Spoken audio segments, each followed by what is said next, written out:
When it comes to movement, Mewtwo has some of the most versatile options in Ultimate. However, knowing how and when to use each option is critical to playing neutral well, so in this video we're going to take a look at Mewtwo's movement options and how they can be applied to your gameplay. Before we get into specifics, let me ask you this: what is the purpose of movement in Smash? While answers may vary from person to person, the general goal of movement is to condition, space, and maneuver around your opponents to find an opening and initiate your combos or kill options. For Mewtwo's case, we're typically looking to bait out a bad option and then punish it. This is widely referred to as a bait and punish strategy, and is done by weaving in and out of your opponent's range to force a reaction. Let's start off with basic options. On the ground, Mewtwo ranks among the top 10 characters in terms of initial dash and run speed. For those who are unaware, the initial dash is the speed of a foxtrot, while run speed is the speed of a character is moving after the foxtrot.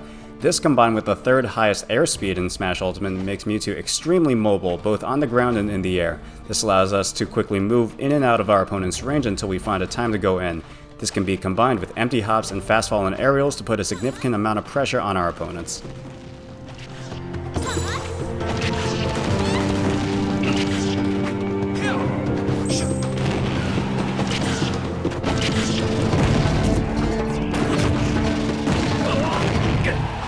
While his mobility is great, there is one major weakness that prevents Mewtwo from truly abusing his speed: his tail. When dashing back, Mewtwo's tail elongates, resulting in Mewtwo actually being closer to your opponent for a bit before dashing back.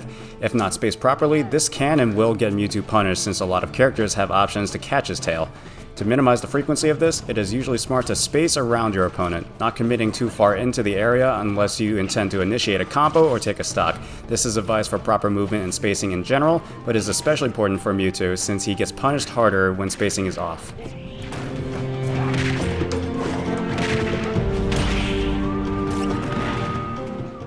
Moving on, let's look at movement options specific to Mewtwo, starting with his Shadow Ball. Not only is it Mewtwo's most important neutral tool, it's also integral to his movement since it serves as an offensive and defensive tool. Due to the high airspeed, Mewtwo benefits a lot from B-reversing and wave bouncing Shadow Ball to weave in and out of his opponent's range, not to mention you always have the option to throw your Shadow Ball. Now that we know the tech, let's start with some basic applications and uses. If you want to act like you're approaching, you can dash and jump towards your enemy, then either B-reverse or wave bounce to retreat.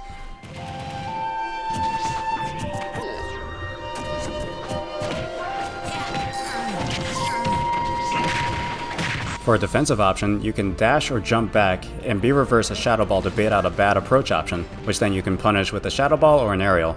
You can also use your double jump and cancel your Shadow Ball to further mix up your movement. However, this is very situational and should be reserved for a ledge option. One technique that pairs beautifully with Shadow Ball is the Jump Charge Cancel, which was originally showcased by the Beefy Smash dudes. This tech allows Mewtwo to land with Shadow Ball and immediately cancel the charge into anything you want. This is done by inputting a double jump within 5 frames of landing on the ground. If inputted correctly, Mewtwo should cancel the charge and be free to follow up with anything.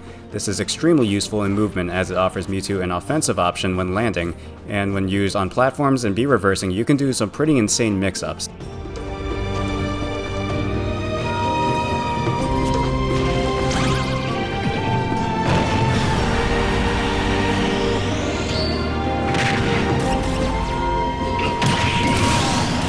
If you find the jump charge cancel too difficult, you can opt to cancel your charge by lightly tapping your shield button. This stops the charge without bringing up your shield. While this is a bit tougher to do in my opinion, there are some situations where this charge cancel is better than the jump cancel. If you're already on the ground charging and you want to punish an approaching opponent, you can opt to charge cancel into a down tilt or some other grounded move. Moving off stage, Mewtwo can maneuver just as well. For edge guarding, a runoff B-reverse Shadow Ball can keep Mewtwo close to the stage to cover the ledge with a back air or a neutral air. You can even combine a B-reverse with a teleport cancel down to stall your opponent's invincibility, as it's pretty hard to punish.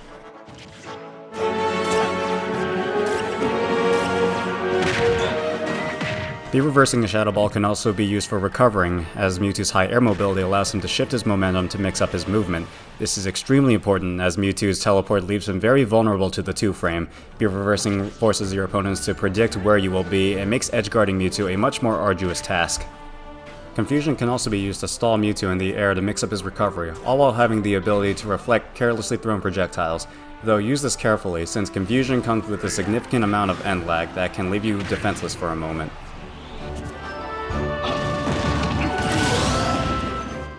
The last movement option I want to talk about is Teleport. The move itself is very simple, but its applications are pretty unclear. As a movement option, Teleport has both positives and negatives. It covers a lot of distance and has 10 frames of intangibility. However, this comes with a significant amount of landing lag, in addition to a relatively slow startup. With these qualities, it is best to save teleporting to stage as a mix-up. It is a good move that can get you out of some sticky situations. At the same time, you will get punished if you overuse it. So that's Teleport in a general sense, but what are some applications? If you've watched my ledge options guide, you'll know that a double jump or ledge jump followed by a teleport can be used to retake center stage. Teleport can also be used to avoid platform pressure, as being out of shield will often allow you to retreat to the ground and away from your opponent.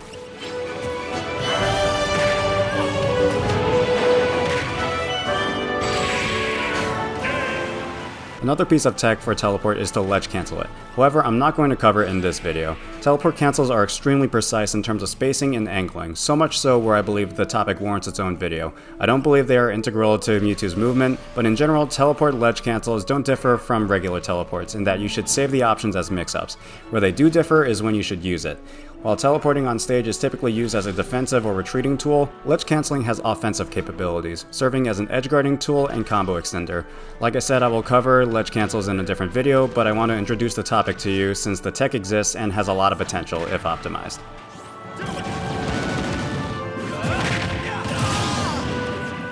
And that brings us to the end of my Mewtwo movement guide. Thank you all so much for watching. I hope you enjoyed it and learned something useful. If you did, let me know by leaving a like and subscribing if you would like to see more. If you would like to talk with me or submit clips to the Super Sauce Bros montages, consider joining my Discord, which is linked in the description below. That's all I have for now, and I will see you all later. Peace out.